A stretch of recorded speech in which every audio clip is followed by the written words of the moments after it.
بلوانا چاہ رہے ہیں، گیدرنگ ایسی کرنا چاہ رہے ہیں کہ جن کو پاکستان میں آنے میں شاید دشواری ہو سکتی تھی، اور اس لیے یہ سب کچھ کیا جا رہا ہے۔ اور پھر یہ کہ نواز شریف صاحب اگر پاکستان میں شادی رکھتے تو نواز شریف صاحب شریک نہیں ہو سکتے تھے، اور نواز شریف صاحب نے ہی اس ایونٹ کو ذرا تھوڑا سا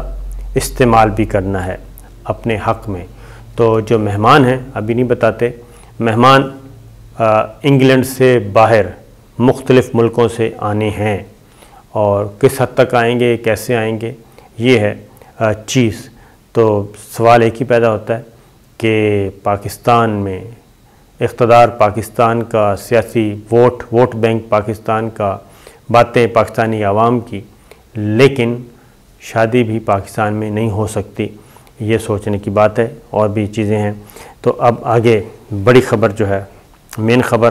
وہ یہ ہے جی کہ سعودی عرب میں کرپشن کے خلاف جو کمپین ہے وہ پھر شروع ہو گئی ہے، اور یہ واقعتاً کرپشن کے خلاف ہے یا پھر اس کے پیچھے کچھ اور ہے۔ 200 سے زائد افراد گرفتار کیے گئے ہیں، بڑے تگڑے، اور یہ کام کیا ہے محمد بن سلمان کراؤن پرنس نے، اور خاص طور پہ، اور یہ مختلف اہم لوگ بزنس مین بھی ہیں، اور جو شاہی فیملی یا آپ کہہ لیں کہ وہاں کی جو اسٹیبلشمنٹ ہے اس میں اہم عہدوں پہ کام کرنے والے ہیں،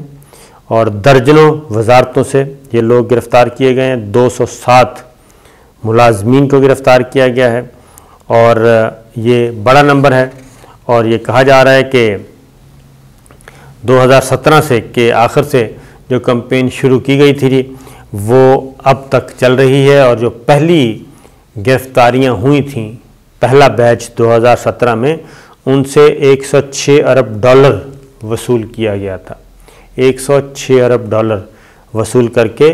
ان کو رہا کیا گیا تھا۔ اب بھی بہت سارے جو وہاں کے شہزادے ہیں، بڑے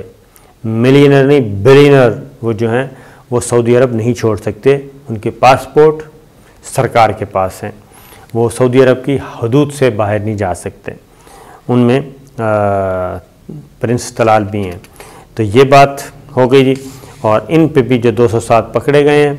یہ 460 سے زائد افراد سے پوچھ گچھ کی گئی، اور 207 شہریوں کو انہوں نے کیا کیا گیا جی، ان پہ کرپشن، اختیارات کا غلط استعمال، فراڈ اور زیادہ دولت رکھنے کے الزام میں گرفتار، باقیوں کو رہا کر دیا گیا۔ اور اس میں زیادہ تر کون لوگ ہیں جی؟ زیادہ تر ہیں قومی گارڈ کے لوگ، وزارت دفاع کے لوگ، داخلہ، صحت، انصاف اور دیگر وزارتوں سے تعلق رکھنے والے ہیں، لیکن جو امپورٹنٹ اور حساس ہیں وہ وزارت دفاع ہے، وہ قومی گارڈ ہے، اور وہ داخلہ ہے۔ یہ ہیں کچھ انٹیلیجنس کے لوگ بھی ہیں، اور 176 افراد جو ہیں ان پہ سنگین الزامات ہیں۔ تو کہا یہ جا رہا ہے ان کو فوری طور پہ نظر بند کر دیا گیا ہے، اور غیر معمولی ان پہ سیکورٹی لگا دی گئی ہے، اور ان کے خلاف جو ہیں معاملات آگے بڑھائے جائیں گے۔ اور اس میں جو انکشاف ہوا ہے وہ یہ ہے کہ جی شہزادہ فیصل بن عبداللہ کو بھی حراست میں لے کے قید کر لیا ہے، اور ان پر کسی قسم کے رابطے پر پابندی عائد کر دی گئی ہے۔ فیصل عبداللہ جو ہیں ان کو ماضی میں بھی کرپشن کے الزام میں گرفتار کیا گیا تھا، اور پھر 2017 میں رہا کر دیا گیا تھا، اور 2020 کے اوائل میں حکام نے جی شاہ سلمان کے بھائی شہزادہ احمد بن عبدالعزیز اور سابق ولی عہد محمد بن نائف کو بھی حراست میں لیا تھا۔ یعنی ایک بار پھر تگڑے لوگ جو ہیں وہ حراست میں آ چکے ہیں، اور ان سے کس حد تک اور کیسے نمٹا جائے گا یہ ایک بات ہوگی جی، ایک اگلی خبر آئے گی کہ $106 ارب تو پہلے وصول کیا اور ملک نہیں چھوڑ سکتے۔ اور اب ایک اور خبر ہے، اور اسی طرح کی خبر، یعنی کہ پاکستان میں احتساب ہر طرف ہو رہا ہے۔ Chairman NAB justice Javed Iqbal صاحب بڑے عرصے بعد آئے ہیں میدان میں، اور انہوں نے 2-3 اشارے کیے ہیں۔ ایک تو انہوں نے کہا ہے کہ نیب آرڈیننس میں ترامیم کریں، کوئی مسئلہ نہیں ہے، پارلیمنٹ کا اختیار ہے، حکومت کا اختیار ہے، لیکن انہوں نے کہا کہ ترامیم ایسی ہونی چاہیے جس سے کرپشن کم ہو اور کرپٹ لوگوں کو، حرام خور لوگوں کو پکڑا جا سکے۔ ایسی ترامیم نہیں ہونی چاہیے کہ جو اینٹی کرپشن،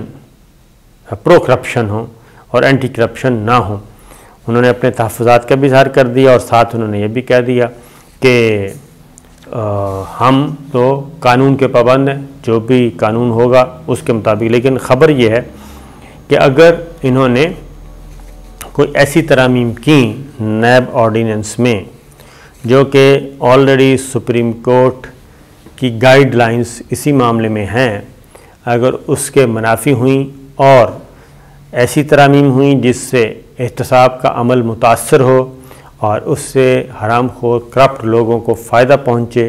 تو اس طرح کی ترامیم چیلنج کر دی جائیں گی سپریم کورٹ آف پاکستان میں۔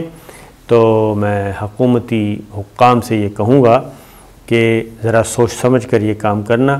کیونکہ یہ چیلنج ہونا ہے اور اس کو چیلنج کرنے والے بڑے بڑے تگڑے لوگ ہوں گے اور اتنا پریشر آئے گا، سول پریشر، سول سوسائٹی کی طرف سے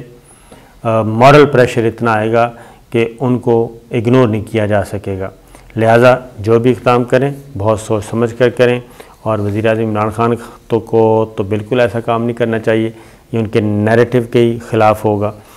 یہ ہیں جی کچھ خبریں، اور ایک خبر یہ بھی ہے کہ بھارتی ریاست کرناٹک میں 6 دن کے اندر